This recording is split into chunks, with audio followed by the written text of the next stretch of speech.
As a child, we all loved a game of hide and seek where the prize was pure satisfaction. In the adult world, there's an even better prize, a share of £100,000, where all you have to do is stay hidden across mainland UK for just 21 days. It sounds easy enough, but following your every move, a team of expert hunters who refuse to give up. Could you stay hidden? Could you win the mental battle? Could you make it to extraction? Or would you be hunted? Unit standby. Active message. If you see them, take them out. I mean, he looks like an absolute bellend. What kind of car will you be driving? A Mercedes S-Class. I mean, this is on a plate. Thanks again, Tony. Bye-bye. Bye. Thanks for all of that, Tony. That was most helpful. Yeah, I've actually got a lot of anxiety. I'm actually scared they're going to come here now. Crucially, Kirsty and Bex, we want you into that Nando. Fuck's sake! I can't figure it out how you found us. Because we're sharper, mate. We're sharper. I gave you a good one. Did you enjoy the show, darling? Can I just say, no. You were just 21 seconds too slow. Oh, wow! Storm the Nando's. Storm the Nando's. Storm the Nando's. Yeah, we are now approaching the southern tip of Victoria. We've got eyes on the full island of it. Just stand by. We have eyes in the sky. You must have so many splinters in your ass. Get off the fence and pick. They haven't got a Scooby that he's one of us. Cheeky fucking bastard. Dipshits. Get hold of him!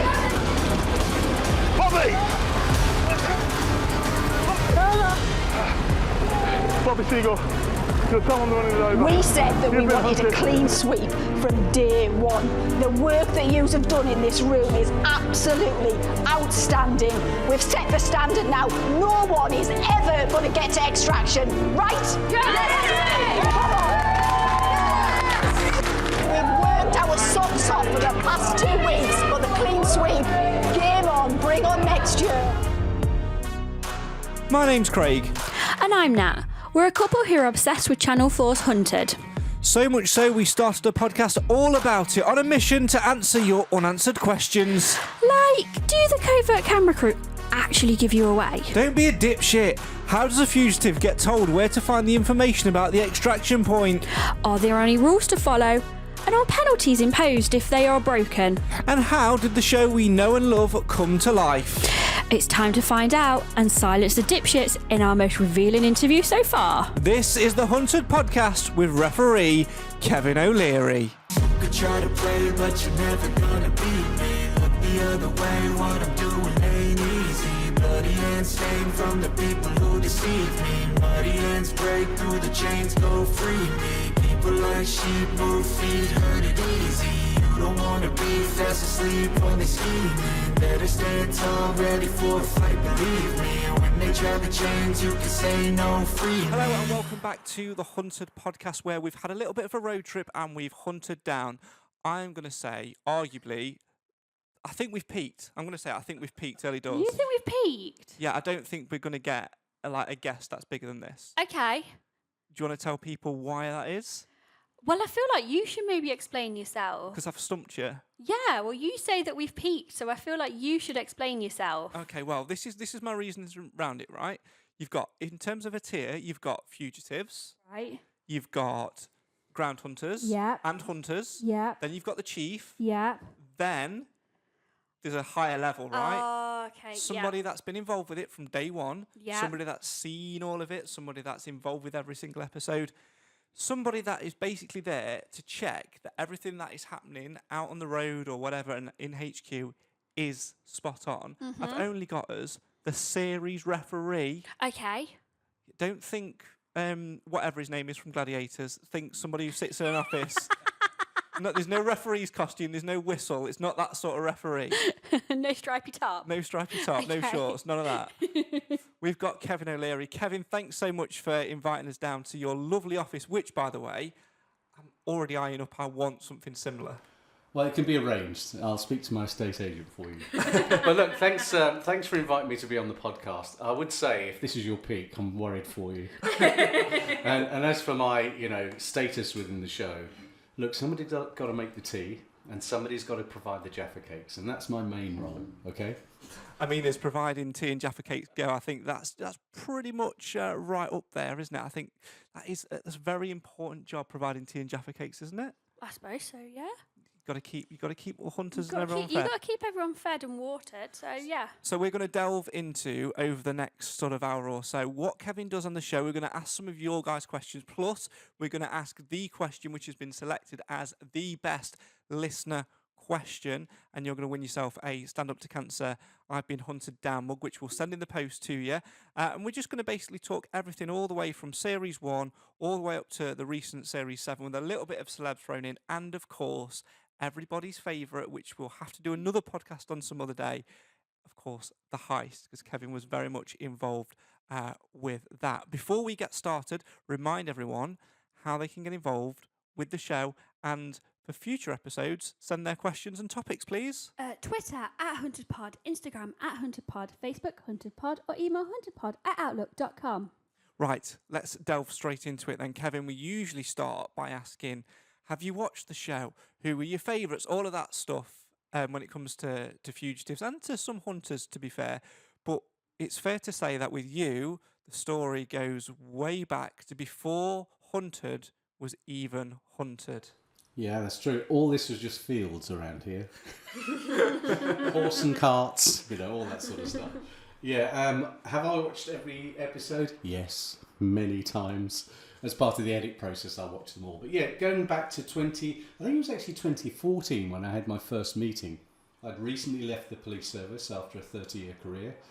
A friend of mine got in touch and said, I've just been contacted by some TV producers who want to do something a little bit interesting around an investigation. I've given them your name. Thanks a lot, I said. But actually, I went to see a couple of producers from Shine TV, and we had a conversation about, would it be possible in the modern digital era for somebody to go on the run and remain undetected? And it's a kind of a social experiment, was what they said. My first rather defensive response to that was, look, I don't want to make it any harder for the people who do the job that I used to do. So it's really easy not to give away any sort of secrets or tradecraft, as we call it.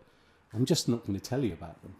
So then, okay, well, what can you talk about? Well, anything open source. If you can Google it, or if there's codes of practice on it that the public can read, then we can include it. So on one single piece of A1 flip chart, we started writing out a list of things that could possibly be included. And it was things like telephone communications, messages, financial transactions, open source intelligence, and all that kind of thing. And before we knew it, we had a list of things on the board. They went, well, that's a TV series right there. And they said, and what's more, we think we found our chief.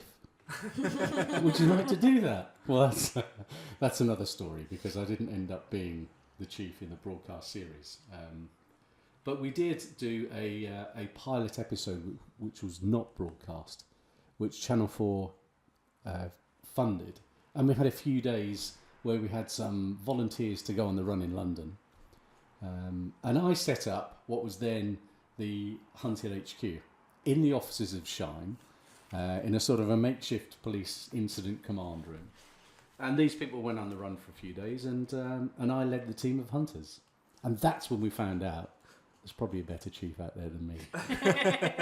But in terms of, if they were casting a chief, say, for example, it had already been there, you have the experience which ticks all of those boxes. So like when we sort of see on screen, it says Lisa is the assistant chief constable or whatever.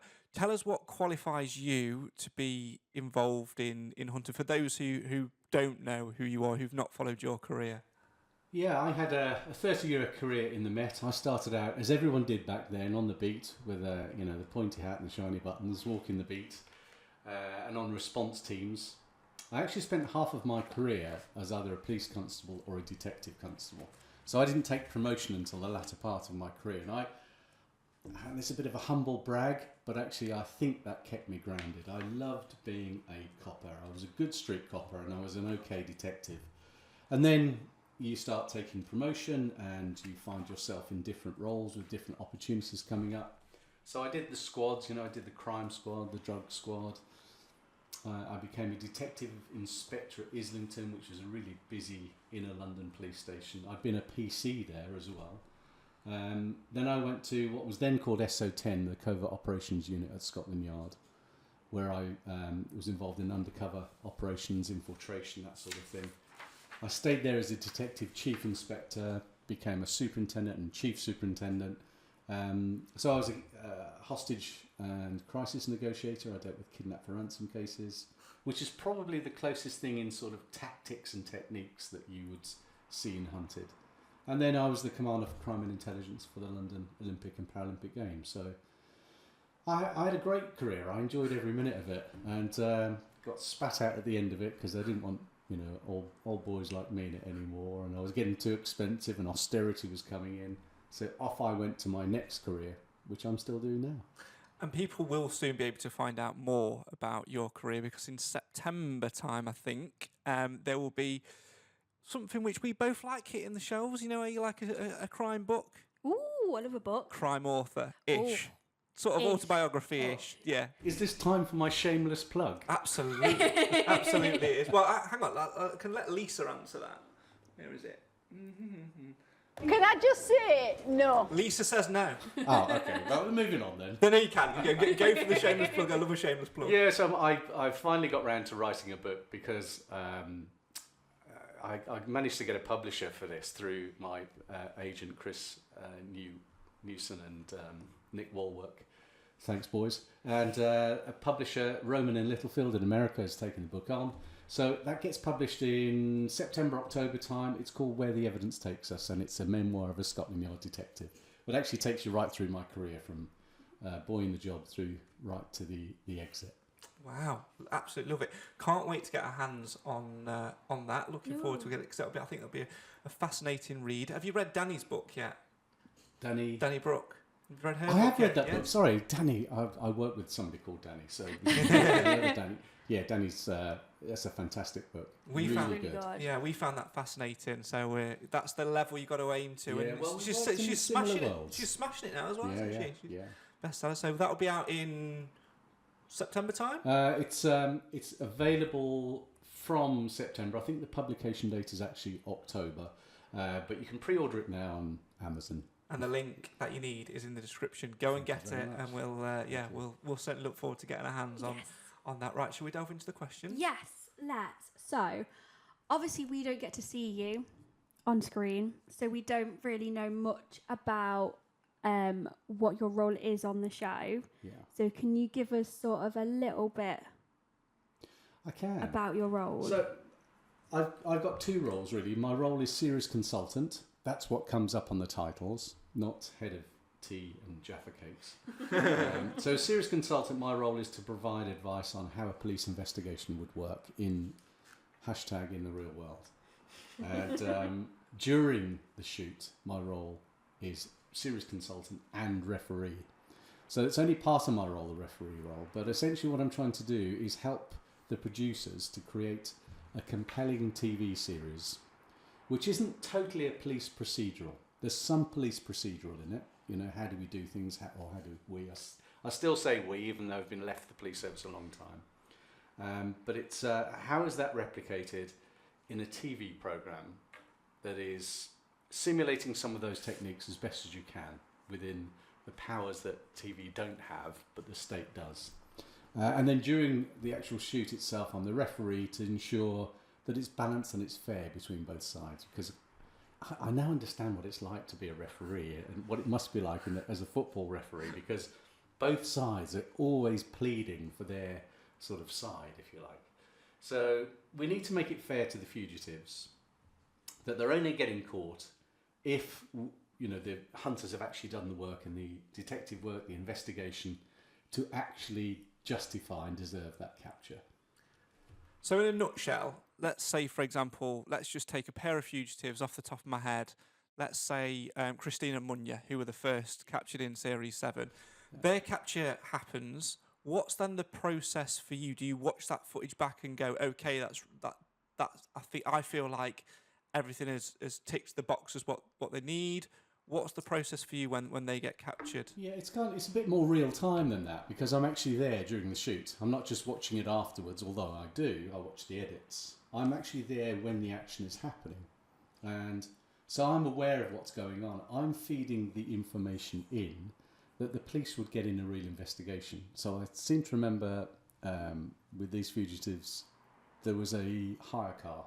Yes. And of course, you know yourselves when you go to hire a car, the transaction and the process involves getting your driving license. There's a payment. There's you're in a vehicle that's registered, and most hire cars are tracked as well. So, they couldn't really have done a worse thing than to do that. So, if I put it this way, we all live two lives. We live our analog, real world life, but we increasingly all live a digital life. And as we're going about our business with these, pocket computers that are more computer than they are phone these days, we are leaving digital breadcrumbs all over the place. And that, to a large part, is what the programme is recreating. Hence, there's a bit of a step away from phones by the fugitives if they know what they're doing. But they're leaving these digital breadcrumbs all over the place. So in that capture, I'm watching what's happening. I'm feeding the information in with the right delays that there would be in a real investigation. And then what happens. If the hunters happen to be lucky enough to pick up on it, do the good detective work that gets them there, they're going to get a capture. So in essence, when we see at the start of the series things like Lisa getting handed a folder and being told that there are 12 fugitives on the run, that's you just behind the camera going, here's a folder. Well, it's not me. It's somebody in the production team, yeah. Someone in the production team will be handing that information over. So they get the very basics at the beginning, almost name, rank and serial number with a mugshot, and that's it. And then they begin to unpack it from there. And I have to say the people in HQ that do their work, the analysts, the open source intel, the cyber people, they will just rip everything apart, in terms of your digital background. It's scary and impressive in equal measure. It really is. I mean, I don't know if you can remember this, when we interviewed Steve Cottam years and years ago, 2 years ago now, he was saying how he got cast for the show. He basically got a message on LinkedIn and sort of asked to go for a meeting and things like that. And he spent the entire train journey going through her profile, and basically by the time he got to the meeting, she said to him, so what qualifies you to be a hunter? What qualifies you to be on the show? And he basically laid out all of this information about where she lived, what she did, where her mum lived, all of this thing which she was sat there and astounded at going, oh, I can't believe that you found all of this. But actually, if you look hard enough, you can find anything online, which is a really scary thing. And I think that's what fascinated us as well a little bit at the start, isn't it? Because we always said, actually, didn't we, that we wouldn't mind sort of giving that a go, because we can always veto what's there in the edit. But I definitely think that since we've started this, we're a lot more careful about what we put out. Like if we go somewhere, we're definitely a lot more cautious about if we put that we're somewhere or where we are and things like that. Yeah, because you just never know what people might pick up on and the things that people find out. But you're absolutely spot on. That whole thing of being able to find as much detail as possible out from one person's name at the start and their image and their date of birth, it's crazy what that could unravel. And sometimes you see the fugitives go, well, how have they found that information? Well, it's literally it's essentially open source information which we've just used by digging up and asking questions. That's it. In the digital world, which is the premise of the programme back in 2015 when it began, is that we are now radically transparent in the digital world. We all leave these breadcrumbs behind to be picked up, and it's quite easy to do if you know what you're doing. The one thing I did learn very quickly on this programme, and I probably should have known it when I was in service, have a password manager. Get yourself a password manager, and don't use, Sparky the Cat 23 as, because we've seen what happens. The cyber people go into your Facebook and say, oh, look, there's Sparky the Cat. Next thing you know, they've unravelled your whole life story. So get a password manager, folks. There you go. There's the best advice that you're ever going to get. If you take anything from this episode, it is that. Get a password manager. Get something ticking over and make sure you protect yourself online. I want to go back to the very, very beginning. Let's touch upon the pilot a little bit more and things like that. 'Cause you were the chief, and you had a little bit of a team set up in Shine's offices and all of that. A few fugitives running around London. Did you get a sense when you were filming the pilot that this could go on to be a TV show, and a TV show which has now gained so much traction that people just love watching it? I'll be honest with you, no. And actually, to be perfectly honest with you, I didn't really know what I was doing. You know, I've learnt so much about TV since then, and there's probably a whole world of stuff I don't know. We knew it was quite an interesting subject. You know, we were all talking about what could we do, how could we make this a bit more interesting. And I'm not telling you that I was the font of all ideas. I had some, but all of the people that contributed to that pilot came with their ideas. We had some ex-military guys. We had the likes of Mark Cannoner, Doug, you know, the OG. So everyone was coming up with ideas about how we could make this really rich experience. I should just say, as an aside, I've put this in my book. Have I mentioned I've written a book? But I pre-order it now. The link's in the description. I thought, how am I going to play this? And I thought, well, I need to be kind of a little bit cool and a little bit distanced, and you know. So what I decided was I was going to be that calm leader in this incident, you know, this fugitive thing. And I remembered Sir Laurence Olivier playing this, the head of the RAF in Battle of Britain. I thought, yeah, he looked really wise and competent. So I was channeling my Laurence Olivier and trying to be this calm leader. What an absolute load of nonsense. What they wanted was somebody really dynamic and animated and getting in there and stuck in and shouting the odds. So I completely misfired on that. But what they did realise is that they probably need somebody advising behind the scenes and helping to pull it together rather than be on screen. So that's my excuse for being off screen. You know what, with that said though, you know, hindsight's a wonderful thing, isn't it? Because if Kevin had gone on to become chief, you know how the world of TV works. Sometimes availability steps in place, or you want to mix it up. You're not going to be involved with that for so long, and actually it's opened up another world, because having somebody behind the scenes to check it, for me, adds that level of authenticity to it. Yeah, you can definitely close down a lot of the dipshits. Yeah, you need to close down a lot of the dipshits. Speaking of which, dipshits. Yeah, your Twitter is a source of entertainment for us after every aired episode. I have fun. I'm trying to do my best for the programme. I'm trying to represent it as best I can. And I'm trying not to bite too much. It's, you know, the dipshits, as you call them. There are some people who are very critical of the programme, and I get it. You know, and sometimes it deserves a little bit of criticism if we haven't got things quite right. But there are lots of reasons, you know, where sometimes we're editing it in a certain way or producing it in a certain way. But the constant, well, of course you caught him because there's a cameraman with him. Oh, come on, you know. You know, there could be 1,000 cameramen within 10 miles of here right now, and unless you're up close and personal watching them, it's not the cameraman that gets them there, it's the investigation. You know, I've said things like, yeah, of course we tried filming it without a cameraman, but it didn't make a very good progress. One of my favourites.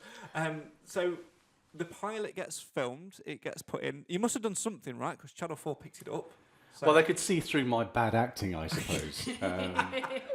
But yeah, no, it was a great concept, and we kind of proved that it could be filmed and captured in the way that the producers imagined. I mean, this is Tim Whitwell's idea, I understand, the creative director at Shine, and you know, we kind of all rallied around, see what can we do and how can we design this in a way that's authentic enough, you know, because we don't actually have the power to tap people's phones in television.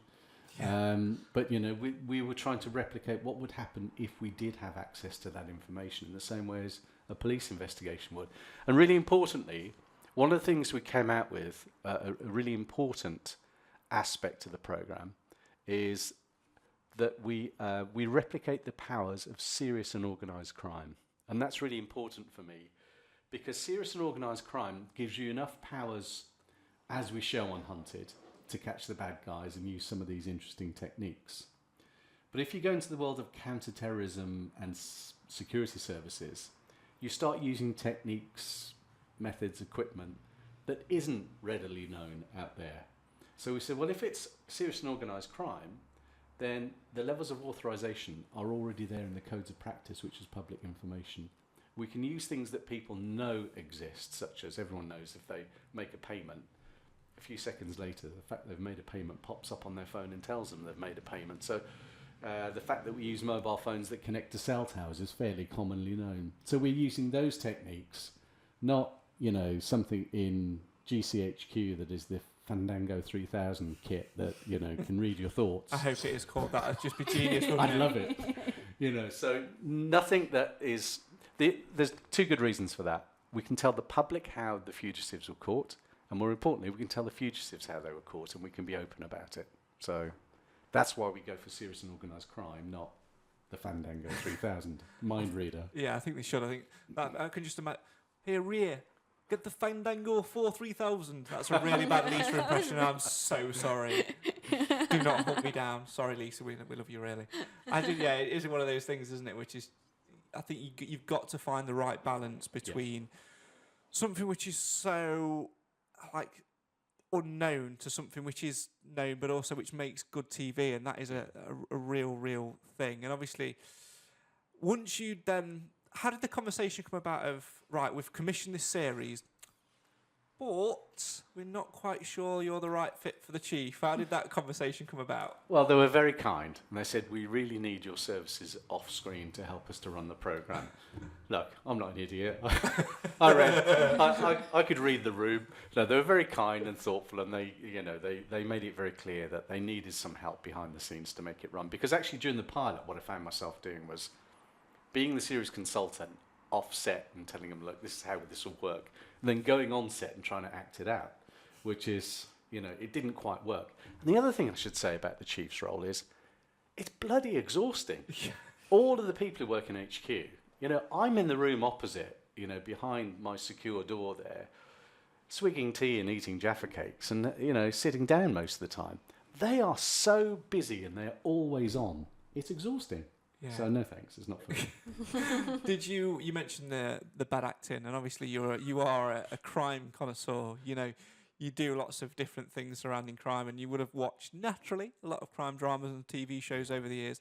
Did you style yourself on any TV detective when you were being the chief? No, not at all. I actually had in mind probably somebody I used to work with. And he was always described as epitomising laconic competence. And I thought, that sounds great. Somebody who is unflappable, unfazed. And of course, in a real investigation, that's a prize, really. If you can manage, some of these life or death situations, keep your cool, make some really good decisions, show that leadership to everyone, then that's what you want in the police service. That's the sort of leader we all admire. It's not that for telly.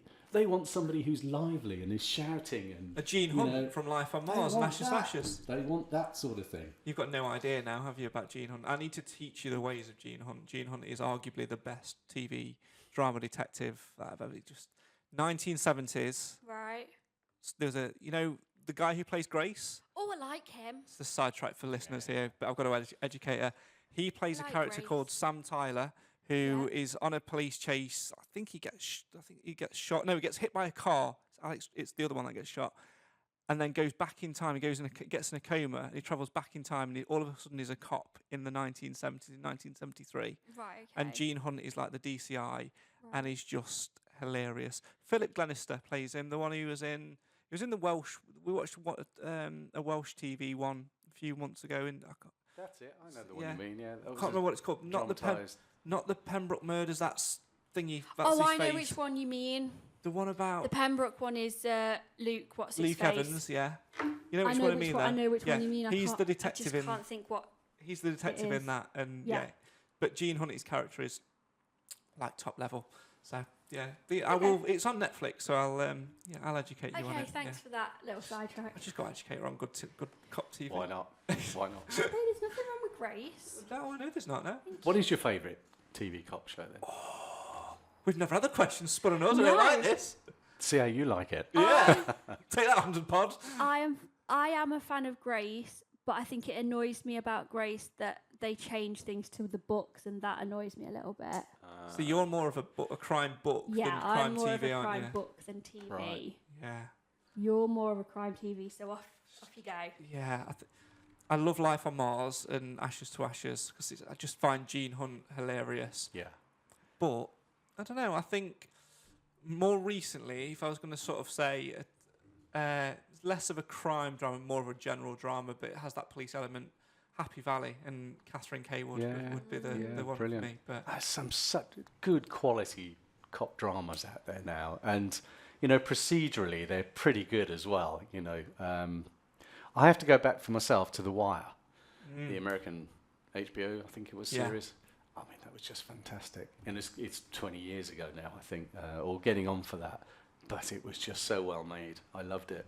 Plus, the other thing is, being an American series, I can step away from the sort of UK police procedural part of it and not get too hung up with... So it's like a busman's holiday otherwise, isn't it? Yeah, it is a little bit. I like the drama of The Wire. But now you've done this, actually, it's an apt question to bring it back to where we are. Now that you've spent all these years as the consultant on Hunted, the referee on Hunted, is there now an opportunity for, if somebody writes a crime drama or wants to dramatise a book maybe, where you can go, I could be the consultant on that, and something we see on screens as a drama rather than a game show could be something which Kevin O'Leary's got a hand in? Maybe. In fact, I am... Have I mentioned that I've written a book? I don't think we have. Just mention it again. Well, I am speaking to a TV company about some aspects of my book and whether it would be either dramatised or, you know, do something with it. It's very early days yet, so we'll see about that. But yeah, you know, maybe I could. I think it would have to be a certain period drama now, because I've been out for 10 years since my police career ended. So it would have to sort of hark back to that era. I do recognise they're the better ones, though. The ones which are like set back in time. They're the better ones. I do recognise that your knowledge is perishable, and although I try and keep up with what's happening, and thanks to my network, which I maintain, and I read up on it as well, and I'm taking interest in what's happening in police work, I do recognise that your skills perish over time. So as a consultant for a new TV programme, it would have to be set back in the early 2000s, late 2010s maybe. So you never know. One day, Kevin O'Leary could be the series consultant on a major crime drama. You'd be right up for that, right? Oh, yeah, why not? Sounds like fun. Yeah. Right, let's take it back to Hunted, shall we? Go on then. Let's go back to that first series, because it was a social experiment. It was never set out to be a game show, which it is now. Once it had been commissioned, did you sort of have the feeling that it would work better as a game show, or did you feel at the time like social experiment was the way forward for it? I take you back to my previous answer. I had no clue. I'd never worked in TV before, so I was just in the moment and enjoying the moment of Series 1 and that social experiment, and it worked really well. It was... Do you know, I look back on it, and we did this on a shoestring, really, with the sort of the amount of facilities and what have you, and we learnt from that. But it was a great thing to be involved in. We had some great characters, but then they said, right, Series 2, how does the viewer understand the motivation of the fugitives? So I said, we're going to put a prize in it, which said, now we need you to be not just sort of controlling what's happening, we need a formal referee role.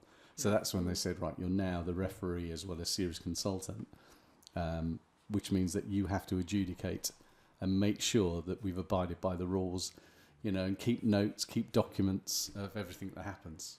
As you reflect on it now, how do you feel it? How do you feel? What sort of shape do you feel the show's in now as it's gone on? Because, like you say, that social experiment side of thing only works once. So, sidetrack. There was one on Channel 4 a couple of months ago now, which we did a little podcast on, called The Jury, which was basically a real-life murder trial with all the people's names and stuff changed, but two juries side by side who didn't meet each other. We're still sceptical on that. And then it was whether or not they could deliver the same verdict. But now that's been done once, the whole premise of the show, which is they don't know that each other's there, won't work again. Similar to the whole My Mum, Your Dad thing on ITV a year or so ago, which was about the kids sort of interfering with their dating lives and sort of setting them up and watching them. Now they know it's there, so the secret is there. With Hunted and with the whole thing of it being a social experiment, it had been done. So I think that prize thing being there is critical. How do you feel it's evolved now? Do you think it's in a better shape now? It is that there is something to play for, because what we said at the very start was it actually adds another level. Not only are you showing that you can do it, you are potentially winning life-changing money at the end of it as well. I think what happens in all TV programs that have a long life is they evolve, and some things become more refined, some things become a little bit more of a routine process. They find out how to edit it, they find out how to shoot it. Cameras evolve, so they get better equipment, which gets smaller and smaller.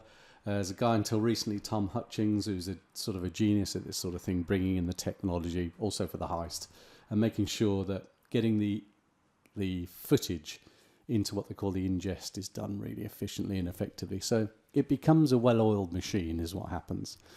But then there's audience expectations, there's the broadcaster expectations about, can we keep the program fresh and alive? So we're always looking for new ideas, looking at replicating techniques, non-sensitive police techniques, and trying to keep it new and fresh and up to date. So things like ANPR, telematics, facial recognition cameras, all of that sort of stuff coming in. Because what the viewer wants is action. They don't want to see us filling in forms, which is the reality of a lot of these powers that are used. There's a dozen forms to fill in triplicate. The viewer doesn't want that. They want action. So those beats are constantly sown throughout the programme. It'd be a very different show if all we were watching was just the back of Kevin's head filling out paperwork, eating 2 lines there, Jaffa cake, 2 lines there, Jaffa cake, and then we see some action. It'd be a very different show, wouldn't it? It would. It would be really, really difficult. I don't think I'd watch it. No, I don't either. I think I'd switch off very, very quickly. Yeah. So I think some of the process has been dialed down, some of the police process, and some of the time that was taken up to say, look, in a real investigation, you'd have several lines of inquiry. And I think in the early series, those several lines of inquiry were filmed and shown. I think they do less of that now and go to the action because that's what the viewer apparently wants. Yeah, there's definitely a dynamic there, which there's a target to hit, isn't there? About you just sort of showing the action, and that's where a few of the sort of dipshit comments come from as well, because it's no longer seen on screen. But at the end of the day, you've got 40 minutes per show when you add the adverts, and you can't show everything that happens in a 2-week period over 2 weeks, can you? Here's a useful statistic, as easy for me to say. In Series 1, I was told they had 800 hours of footage for every 47 minutes of the programme that was shown. So 47 minutes with continuity and the adverts, that's how long the episode lasts. 800 hours for 47 minutes. Crazy, isn't it? It's one hell of a challenge to cut that down to make a story, and that's what the editors are looking for. They're looking for the story. There's cameras with the fugitives, there's cameras with the ground hunters, there's cameras in HQ. All of that being told, is being filmed constantly, creates an awful lot of footage. Now, with that being said, and I will come to that one in a minute, because I've just thought something just popped into my head, and that is, you're the series referee. You obviously did a series called The Heist, which we talk about quite often. And with The Heist, there was a lovely little 10-minute behind-the-scenes documentary which was made, which you can still watch. Yeah. And in which you sort of explain a few of the processes and basically show what you do. Even if it didn't sort of show your face, but it sort of showed a little bit, would you like that element added into Hunted, where there's either an online behind-the-scenes thing or something in there in terms of the show, and you could be essentially the chief super? There was one. There was a film. It's not on Channel 4's website, but before The Heist, I created a short film which was Meet the Referee, and it explained what my role was, and it showed behind the scenes in TVC and what we were doing, explaining my role, working with the researchers. Here's a camera, Kev. What is that looking at? And so. Because what the hunters always want is things like, well, there's a camera at that petrol station. That surely means that we would have got that footage. Well, what is that camera there for? That camera is looking at the petrol pumps to make sure whoever pulls up there pays for their petrol. It's not looking down the street, it's looking at the petrol pump. So if your fugitive didn't cross that camera's range, you ain't getting it. Stuff like that was actually in the film, explaining how we actually make those decisions and the rationale we'll use. And it was taken down, and I don't know why. They need to put it back up, because that would be, for me, that's a fascinating watch, isn't it? Yeah, that'd be really, really good to see.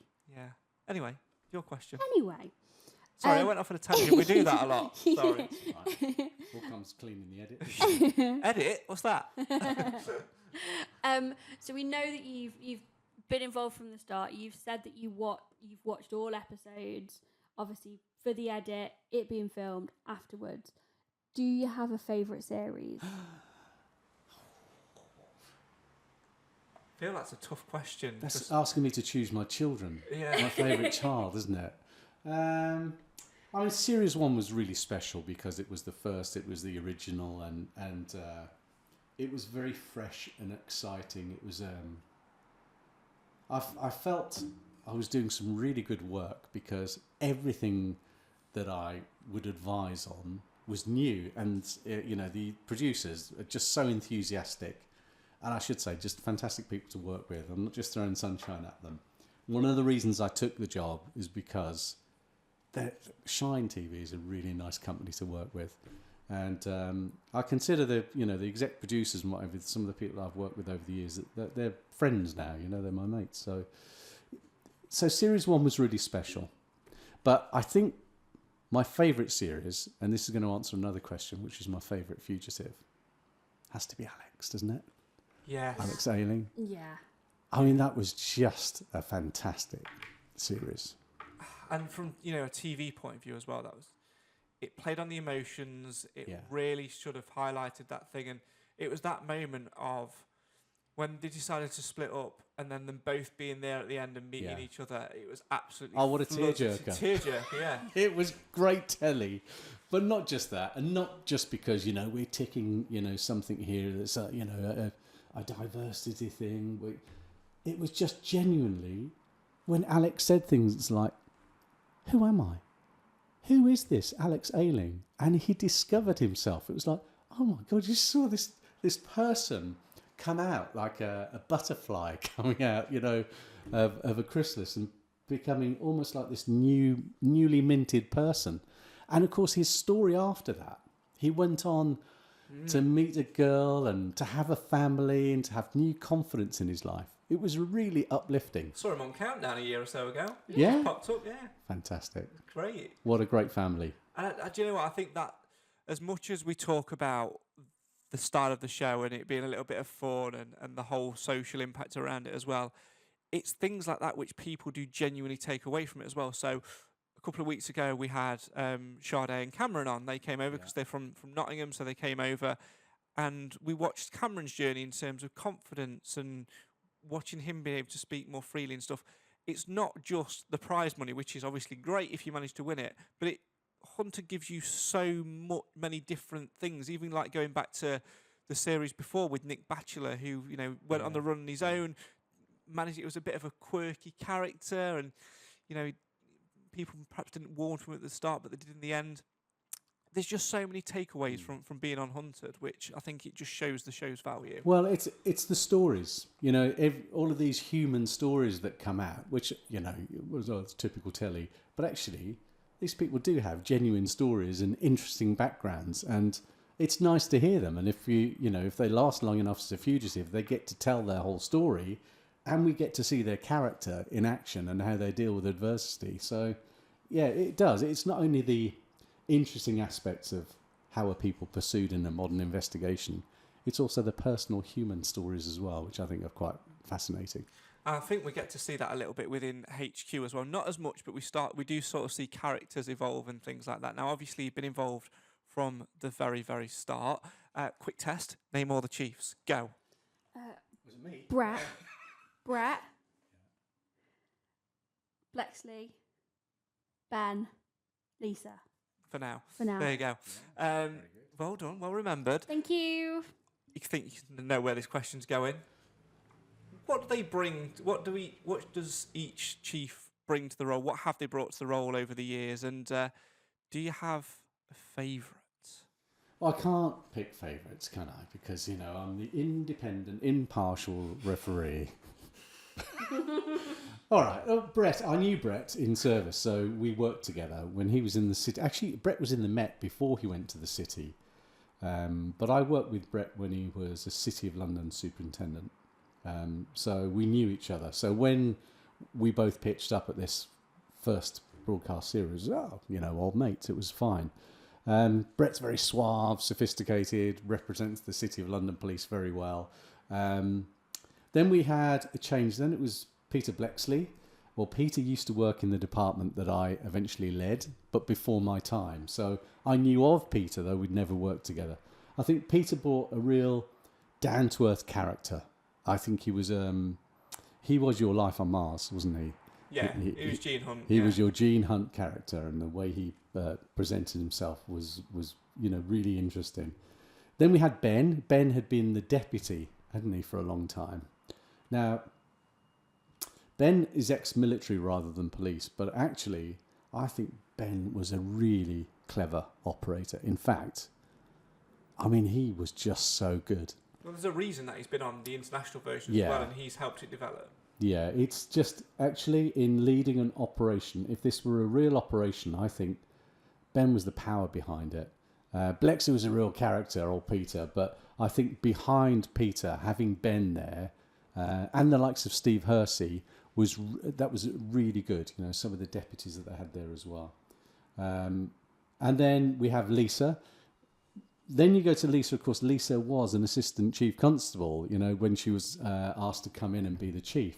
So what you get with Lisa, she's a really authentic cop, but she's also a senior leader. So she brings that leadership know-how, but she's a really good detective as well. So, and then you've got Ray coming in as a deputy, and Ray may have a different role in the next series. But anyway, am I giving anything away there? But of course, Ray comes in with again, chief superintendent, loads of experience in Thames Valley, worked in the similar world to I did with covert ops, and of course we worked together on the heist. So really like Ray, we got on very well. Yeah, but Ray's lovely as well. We've had Ray on here.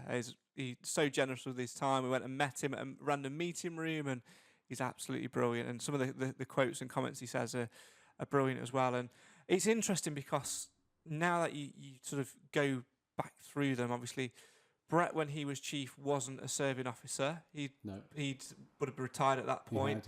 Same with Blex. Yeah. Same with Ben. He wasn't even a police officer. He was military, so completely different background.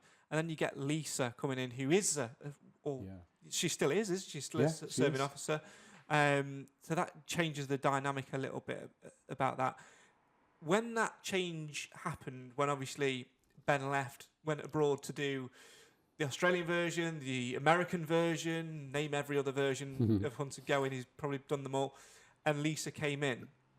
Was that a conscious decision to bring somebody who was a current serving officer in to try and change the dynamic a little bit, or was it literally just potluck? Well, I think Lisa had taken part in a real documentary series. I think it was for the BBC, where they followed her when she was I think detective chief inspector, or she may have been a superintendent, investigating a murder in the northeast in one of the forces she served in.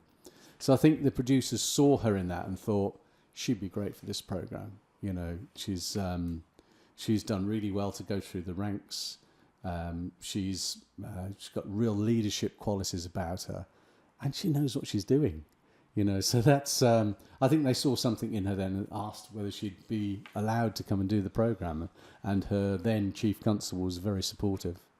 Yeah, which is a really good thing. So I think having a current officer in there, I think, just adds another level. And then the way in which it works, her quotes, Ray's quotes, it adds a little bit more of a humorous side to HQ, because I think sometimes, especially in the early days, it was very methodical, this and this, whereas now you sort of almost break the fourth wall a little bit, and you get to know them. And I don't know, for me, I like that. There's a few serving officers on the programme over the years, and I think we're really lucky to get forces that are agreeing to allow their officers to come and take part in the programme.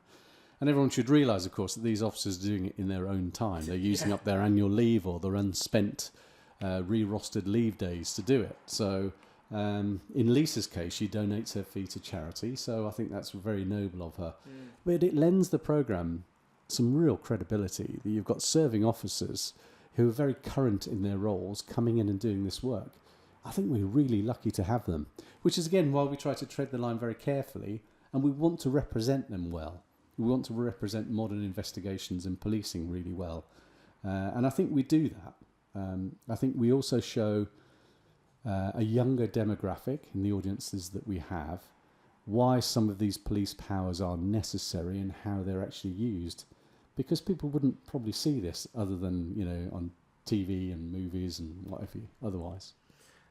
Yeah, I think it just really does sort of add a level of authenticity to it, and it's really refreshing to hear that people like Lisa give the fee to charity and they do it for the good of it, and that's like you say with the whole serving officers taking part, Mark Canada being one of them as well. Those people that have been it a long time really help it as well. Another original. Yeah, Mark another Canada. OG. Yeah, was involved in the pilot, wasn't he? He was, yeah. And incidentally, one of the funniest men on television that doesn't realise it. The whole sit on the fence comment, the bollocking if you miss it for the anniversary. It is really, really good. He's a great guy. We love Mark. How it plays out. Absolutely that. There's plenty that we're going to still delve into.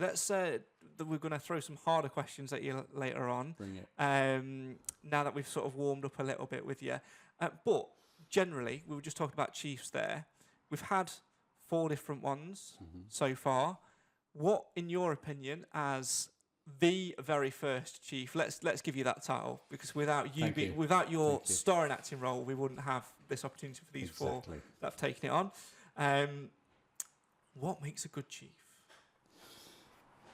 A good chief is somebody, I think, who can conduct the orchestra without necessarily having to know how to play every instrument. To use a metaphor, I hope that's not stretching it too far. But there's some real talent in that room, and you have to be comfortable as a leader in leading others that know more than you do. So where you've got someone like that who listens to the team, you couldn't possibly have somebody as the chief who also happens to know everything about cyber, who happens to know everything about open source intelligence, who happens to know everything about how analysts work. But if you've got a chief who can bring everyone together and create that shared sense of what we would call situational awareness, that's exactly what happens in a real investigation. And that's why they all gather around the map board, because what they're trying to do is to synthesize that information for the viewer, but also for themselves. Because there'll be so many things going on at pace in different parts of the pursuit of these fugitives that you'll get one part of the room not knowing what the other side of the room is doing. So those constant updates, those little town hall meetings they have around the map are essential for everyone to get up to speed. And it's conducting that.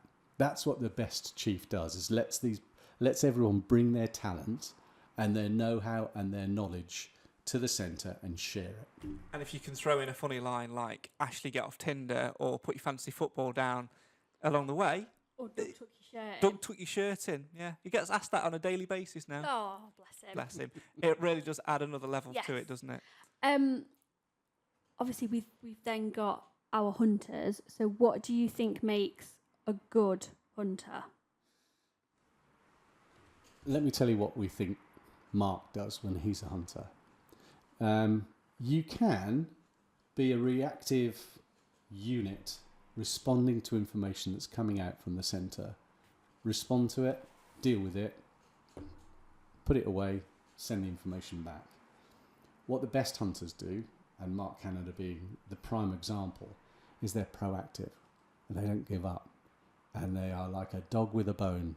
And so where Mark really succeeds, and other hunters like him, is that they'll go to a situation, they'll get the answer that HQ has asked them for, and they'll go, right, what else can we do? What else is possible? Should we just sit back off this for a little while and see if there's something we can find out and then go back? Can we watch that for a bit? Can we leave a device that's going to help us with some more intelligence? Can we dig into their background a little bit? Can we find out something else from the neighbours? Can we have a little look over that fence? So it's not just dealing with what they're served up, but it's seeing how can I add value to this investigation, and that tenacity and that enthusiasm. That's what makes a really good ground hunter. And being able to tolerate driving long distances and hours of boredom, which it must be sometimes for them. Yeah,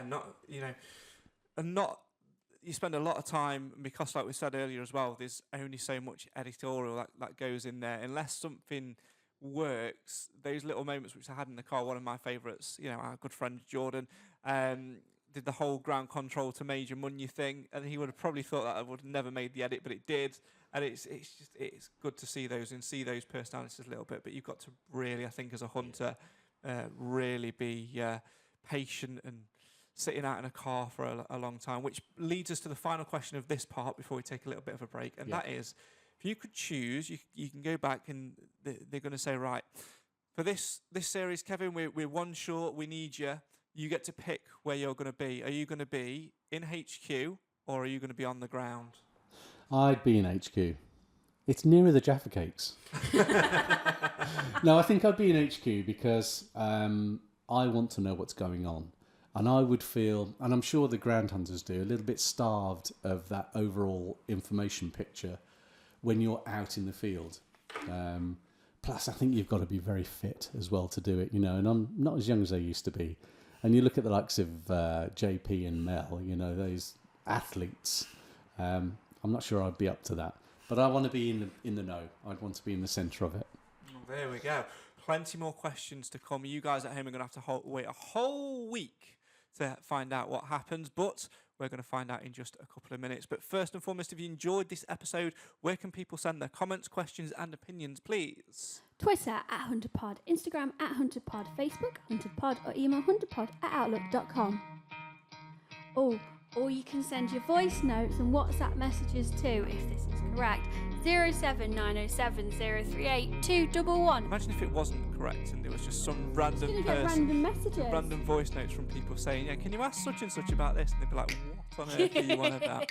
That would be hilarious, to be fair. Right, do not go anywhere. Make sure you enjoy this episode, share it with all your friends, and make sure you come back at the same time next week to hear part 2 of our chat with Hunter referee Kevin O'Leary, who his time on the pod isn't quite over yet, so you'll have to wait and see. The capture is coming. You could try to play, but you're never gonna beat me. Look the other way, what I'm doing ain't easy. Bloody hands stained from the people who deceive me. Muddy hands break through the chains, go free me. People like sheep move feet, hurt it easy. You don't wanna be fast asleep when they scheming. Better stand tall, ready for a fight, believe me. When they try the chains, you can say no, free me.